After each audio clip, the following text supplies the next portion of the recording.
Hi everyone, இன்றைக்கி cauliflower 65 எப்படி பண்ணுறதுன்னு பார்க்கலாம். ஃபர்ஸ்ட் தண்ணியை கொஞ்சம் சூடு பண்ணிவிட்டு அதில் கல்லுப்பு 1 ஸ்பூன், அப்புறம் மஞ்சத்தூள் 1 ஸ்பூன் ஆட் பண்ணிக்கணும்.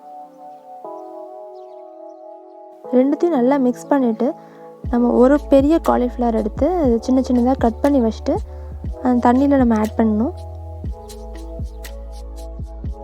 ஒரு 2 மினிட்ஸில் ஆஃப் பண்ணிவிட்டு நம்ம ஃபில்டர் பண்ணிடணும். ரொம்ப நேரம் நீங்கள் காலிஃப்ளவரில் கொதிக்க வச்சிங்கன்னா அது ரொம்ப சாஃப்டாகிட்டு காலிஃப்ளவர் உடஞ்சிரும். ஸோ ஃப்ரை பண்ணும்போது ரொம்ப உடஞ்சி வரும். இப்போ காலிஃப்ளவரை கோட் பண்ணுறதுக்கு மசாலா ரெடி பண்ணலாம். ஃபர்ஸ்ட் 2 ஸ்பூன் சால்ட் ஆட் பண்ணிக்கோங்க.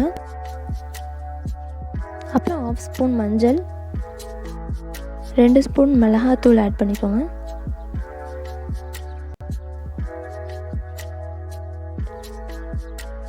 ஒரு ஸ்பூன் மல்லித்தூள், 1/2 ஸ்பூன் கரம் மசாலா, கொஞ்சம் 2 பிஞ்ச் ஃபுட் கலர் ஆட் பண்ணிக்கிட்டேன். உங்களுக்கு கலர் வேணும்னா ஆட் பண்ணிக்கோங்க, இல்லைனா அதை ஸ்கிப் பண்ணிக்கலாம். அப்புறம் கார்ன்ஃப்ளவர் மாவு 1 ஸ்பூன், அரிசி மாவு 1 ஸ்பூன், கடலை மாவு 2 ஸ்பூன் எடுத்துக்கோங்க கிறிஸ்பியாக வரத்துக்காக. அப்புறம் இஞ்சி பூண்டு பேஸ்ட் 2 ஸ்பூன் எடுத்துக்கோங்க. நான் இப்போ சொன்ன மெஷர்மெண்ட்ஸ் எல்லாமே ஒரு பெரிய காலிஃப்ளவருக்கு. காலிஃப்ளவரோட சைஸை பொறுத்து நம்ம மெஷர்மெண்ட்ஸ் நீங்கள் ரெடியூஸ் பண்ணிக்கலாம். இது எல்லாத்துக்கூடையும் கொஞ்சமாக தண்ணி ஊற்றி ஒரு பேஸ்ட் கன்சிஸ்டன்சியில் மிக்ஸ் பண்ணிக்கோங்க.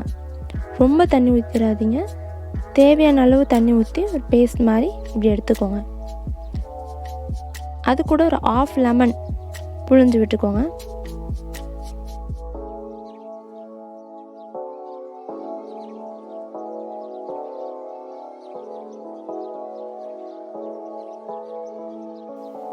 இப்போ நம்ம ஃபில்டர் பண்ணி வச்சுருக்க அந்த காலிஃப்ளவரை இந்த பேஸ்ட் கூட போட்டு எல்லா சைடும் நல்லா கோட் ஆகிற மாதிரி நல்லா மிக்ஸ் பண்ணிடுங்க.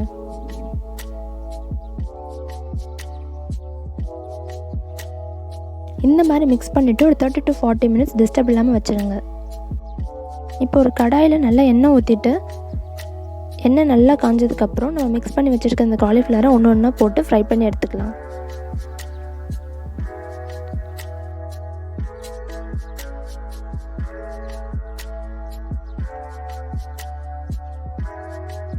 ஒரு 5 மினிட்ஸ் இந்த மாதிரி டீப் ஃப்ரை பண்ணிக்கோங்க. அப்போ தான் வெளியில் க்ரன்ச்சியாகவும் உள்ளே சாஃப்டாகவும் இருக்கும்.